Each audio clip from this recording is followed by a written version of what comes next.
Hey guys, so it's been a day. Yesterday I started filming a what I eat in a day, and what did I eat? I think I only had breakfast and dinner, or lunch and dinner actually. So I felt bad for jipping you out on a meal. So it's pretty late now.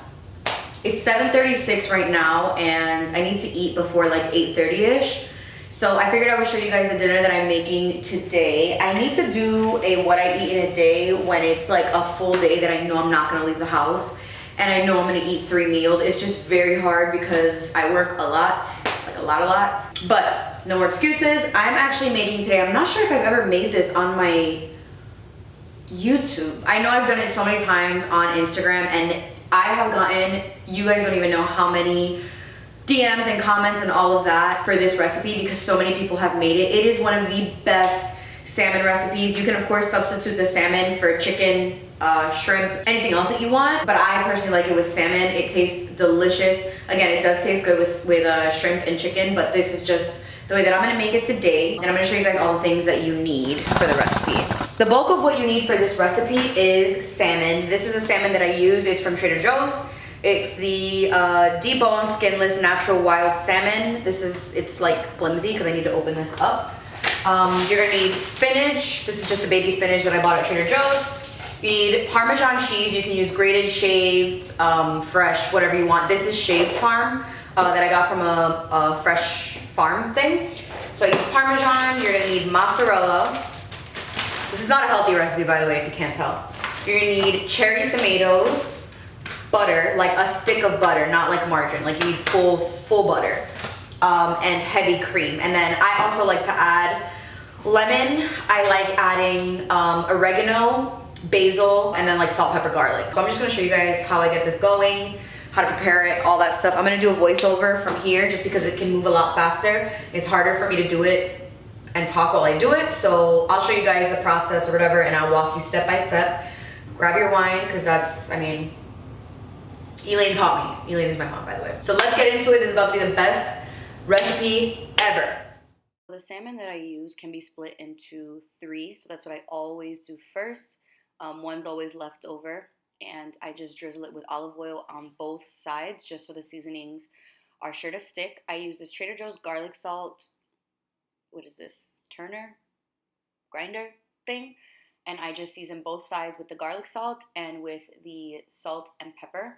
I like a lot of pepper and a lot of the garlic salt because it's really garlicky, and I love a ton of garlic. Next, I'm taking oregano and basil. These are both plants that I have in my backyard, so I just grabbed it fresh. It is very, very important that you get fresh. Like, it does not taste the same if it is ground or like dried. It has to be fresh. So buy even just like the little plant if you have to, or the little packet of it at like any grocery store. Then I'm gonna go ahead and take my cherry tomatoes, and I do most of them in half, but Tyler likes his tomatoes cut really small, so a couple of them I'll do in quarters, but I always do them in halves. That's just how I prefer them, and I'm not picky like that. He is extremely picky, so most of them I'm cutting in halves. Then I'm taking about a tablespoon of butter. You have to use real butter, not margarine. It has to be real butter. And then I'm using 2 cloves of garlic. I use this crushed one that's frozen from Trader Joe's. It just makes it easy and quick. Let both of those get nice and hot in the pan, and then I'm gonna go ahead and cook all 3 pieces of the salmon for like 3 to 5 minutes on each side. And you want to make sure that you don't overcook them because you are going to add them back to the heat once you get the sauce and all that stuff going. So I cook it on 3 to 5 minutes for one side, and then on the other. Then I take the salmon pieces out and I just put them back on the cutting board to the side. And in the same pan, not cleaning it or anything, you're going to go ahead and put your tomatoes.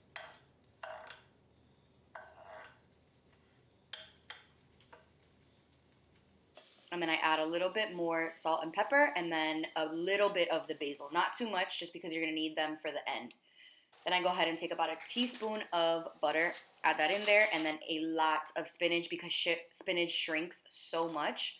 And then once it does shrink, you're going to go ahead and add about a 1/4 cup, I would say, of half and half, or heavy cream, and salt and pepper in there. You're gonna let this cook, and this is what's gonna start to make your sauce. So you're gonna get in there, stir it up. Once it starts to thicken, it gets super delicious. This is what it will look like before you add anything back into it. Then I take the salmon and throw it right back in there, and you're gonna put it on like a low simmer so that it starts to really get the juices and the liquid really into the salmon. Add a little bit more of heavy cream, not much. I probably use like a tablespoon. A little bit more salt and pepper. The rest of your herbs, so your oregano and your basil, are gonna go on top. And then I always like to squeeze half a lemon in while it's cooking, and then I use the other half when it's done. While it's also cooking, you're going to take a little bit of mozzarella cheese. It's up to you however much you use. I usually eyeball everything. And then you're going to take a little bit of Parmesan as well. I didn't put too much. You can put as much as you want. And then you're going to let that cook down. In this pan, I'm going to start cooking down some kale and some chopped up zucchini and squash. I just literally chopped them up, salt and pepper, and paprika, and then let them start to cook down with some water. I was making Tyler some pasta. And I'm just transferring the lid, letting that thicken up. And this is what mine looks like. It has all the stuff and my veggies. I hope you guys enjoyed it. Let me know if you do end up making it, and thank you so much for watching.